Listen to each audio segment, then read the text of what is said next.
Tony Blinken, Secretary of State, was at the World Economic Forum in Davos. That's the place where rich people fly in on their private jets and then say, hey, governments, tax us. And then when they deal with their own governments, they say, but not in that way.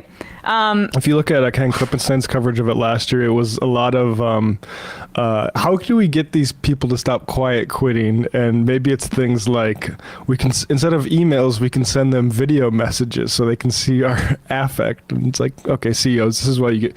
This is not why you get the money. The ownership structure of the capitalist economy is why you make the money, not you have like good interpersonal skills with your workers. Right, or that you're some sort of like genius in above the rest of us plebeians. But I mean, that's largely the function of this. People might remember the clip of that man going off about the taxation point. I forget who then went on, Tucker Carlson. I'm blanking on his name, and then Tucker Rutger Bregman cut the segment. Yes. So that's the brief. The brief summary of Davos. But you also will have politicians come through and answer questions.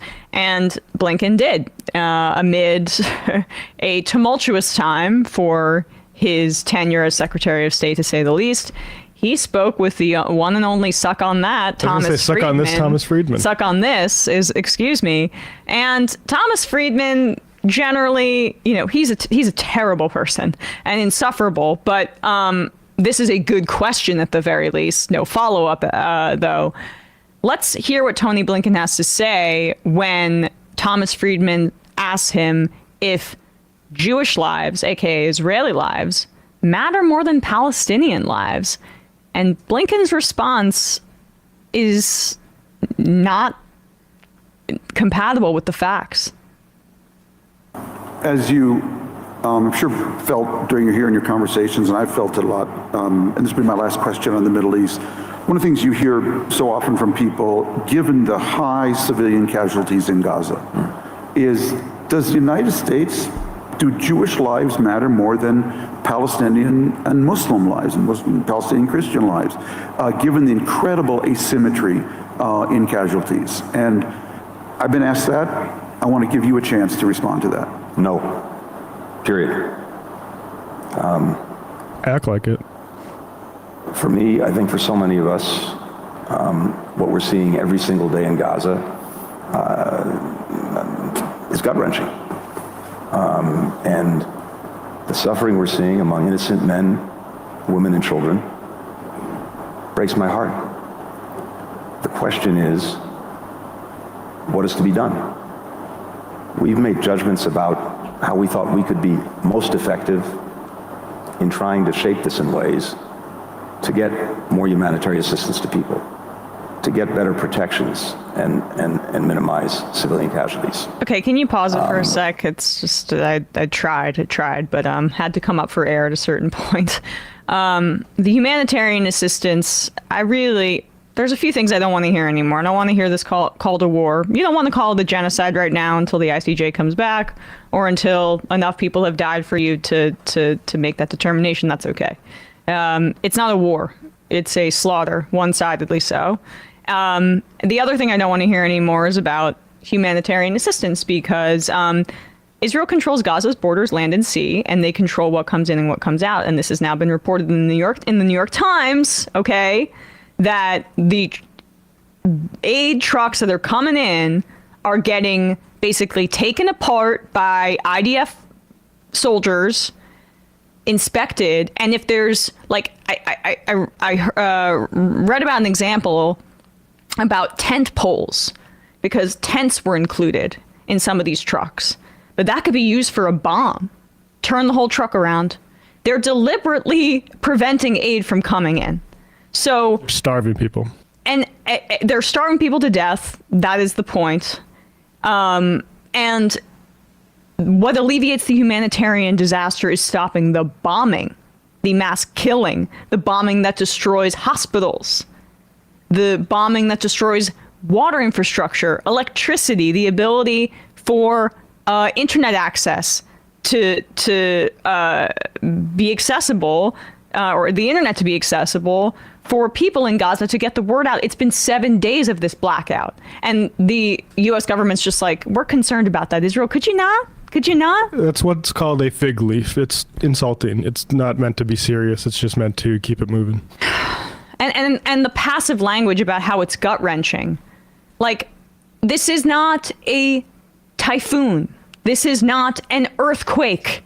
These are acts of human beings by our with our bombs, with our tax dollars. These are acts of governments. This is not something natural and unstoppable. It could be stopped by him right now if he wanted to say ceasefire now, or at least you could kind of rein the Israelis back in. And yet we treat this as an act of God to a certain degree, and it would never be done if it was done to white passing people or to people who are aligned with the West. That would never be the framing. And at every step along the way, not only have we impressed upon Israel its responsibilities to do that, we've seen some progress in areas where, absent our engagement, I don't believe it would have happened. So there are a lot of dogs that didn't bark, but... Wait, okay, actually, I'm sorry, I paused it again. So absent, let's take that statement a step further. Now, you think this is genocide? You should have seen what they would have done. Yeah, right. So... Better give them more weapons. Have a second thought. Have a second thought. Then, is that the kind of government you want to be supporting? That it would have been a worse genocide had you not been reining them in slightly? Does that not give you pause about the millions and millions of dollars that we provide for them and the millions more that Biden had at least weeks ago made a policy priority? Now he's kind of quietly backing off of it because it's becoming toxic and we're focusing more on Ukraine and border stuff. But let's be clear about what that means. Keep going. They bombed a university in 4K with drone footage, and not like bombed it with like a missile, like they mined it and demolished it. I saw a journalist saying, how would people react if this happened to Cambridge or to Harvard? But the inherent racism of it is that they don't see universities and Palestinian lives in the exact same way. Yeah, and before we play a little bit more countries should sign on to South Africa's ICJ thing, and people like Blinken should be implicated as well, in my opinion. There's a threat. There's a threat of that happening. I mean, that's part of what they should be worried about. Yeah. Absent our engagement, I don't believe it would have happened.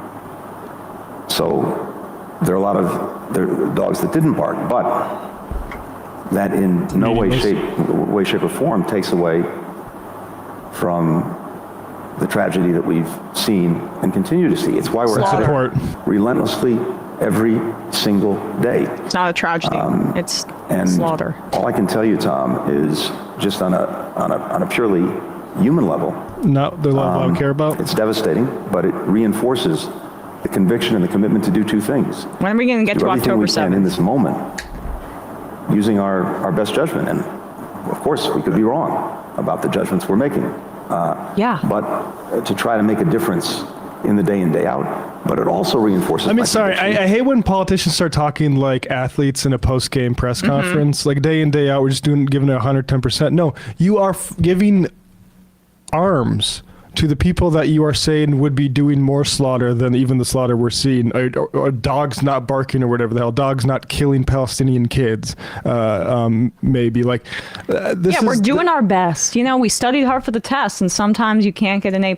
And this this woe is me, we're doing our best. It's hard to do it, but you just got to try to make a world a better place. No, that's how a blood-soaked genocide supporter salves his conscience at a public forum like the World Economic Forum. I have no doubt his job has been difficult over the past few days. Here's the tiniest violin. Few months. Try to make a difference in the day in, day out, but it also reinforces my conviction that there has to be, and there is, another way that answers Israel's most profound concerns and questions. Just Israel. Israelis have to live with security. They can't have a repeat of October 7th. There we go. No country would accept a repeat of October 7th. And I think, not by way of justification, but just by way of explanation, it's hard to overstate the psychological impact on the country as a whole of what happened on that day. And there are large swaths of the world, going back to one of the first things you said, where information technology, information All right, environments... let's pause this for a second. Yeah, Israel. So the psychological impact of October 7th, 1,200, 1,400 people killed that day, right? Horrific. Let's say that's a unit of one. Let's split the baby and say 1,300, if we're going to be generous, equals one there. So we're now 3,100 or 31,000 Palestinians presumed dead with those who are missing under rubble. So if that's a unit of one, I'm doing quick math, 31,000 divided by 1,300. That's a magnitude of 23.8 times. So if we're calculating psychological harm, who has the luxury of equating psychological harm and saying that that's a justification for mass slaughter, and who doesn't? Because if we're doing, the math equation of psychological harm justifying slaughter, the Palestinians have about 23.8 times more reason to be psychologically harmed. Yeah. And I'm not even counting the tens of thousands maimed, wounded, permanently disabled, because this guy would rather perform empathy at the World Economic Forum than stand up to a seemingly ideologically committed Zionist in Biden and either resign or take a hard line here. The passivity of the language from the one of the top diplomat for the world superpower is astounding. And it's racism. You don't hear about what the emotions like after IDF shot Palestinian protesters in the Great March of Return, like they were prairie dogs coming out of a prairie dog hill. They just gunned them down. You never think about that might cause a violent reaction because of the psychological effect that all this stuff has. You never do that because to Anthony Blinken and to supporters of Israel, those are savages that exist to be removed. They're not capable of being psychologically harmed because they're not really cosmopolitan like the Israelis. It's racists. Yep. I want to hear more. Have been used and abused in such a way that large numbers of people don't believe October 7th actually happened. They don't believe that Hamas slaughtered men, women, and children. This is a straw man. That it executed parents in front of their kids. That it executed kids in front of their parents. That it burned families alive. They don't believe it. And so, of course, especially with that, everything that followed is even worse. Here's what it comes down to in my judgment. Hamas attacked. I'm gonna blow a gasket. Hamas attacked, but everything that happened after is even worse. Active language, passive language. Active attack, passive natural disaster. Even worse. Here's what it comes down to in my judgment. I think the biggest poison that we face around the world, internally in our societies and externally in our relations with others, is dehumanization. The inability to see the humanity in the other. That's you, buddy. And calls coming from inside the house. In every direction. And when that happens, you get so hardened that you're willing to do and accept things. He was flying around the Middle East trying to facilitate the removal of Palestinians under the guise of actually this is good for them because otherwise Israel's going to keep bombing them as it tries to quote unquote fight Hamas, which it's not. It's fighting Palestinians. Things that you wouldn't if the humanity of the other was front and center in your conscience. So one of our challenges is to fight that dehumanization, to find ways to diffuse it, to take that poison out. With bombs. And that's also a function of leadership. It's demolish our universities. We need leaders around the world who see that, understand that, and are prepared to act. South Africa. Thank you. Thank you. That's it. I just needed to get to the end because Friedman doesn't follow up. Shocked to hear. Blinken is a criminal. All these guys are complicit in genocide and ethnic cleansing and a world that, I mean, look, we'll see how the ICJ case proceeds and hopefully is able to stop the slaughter. But Netanyahu's saying this war in Israeli press, not in English, saying it's going to go through 2025. Yeah. Okay. This is the bed the Biden administration made. You want to deal with this throughout 2024? But through the election? Hey, you got your wish. And 2026, one Democratic state from the river to the sea. Hell yeah.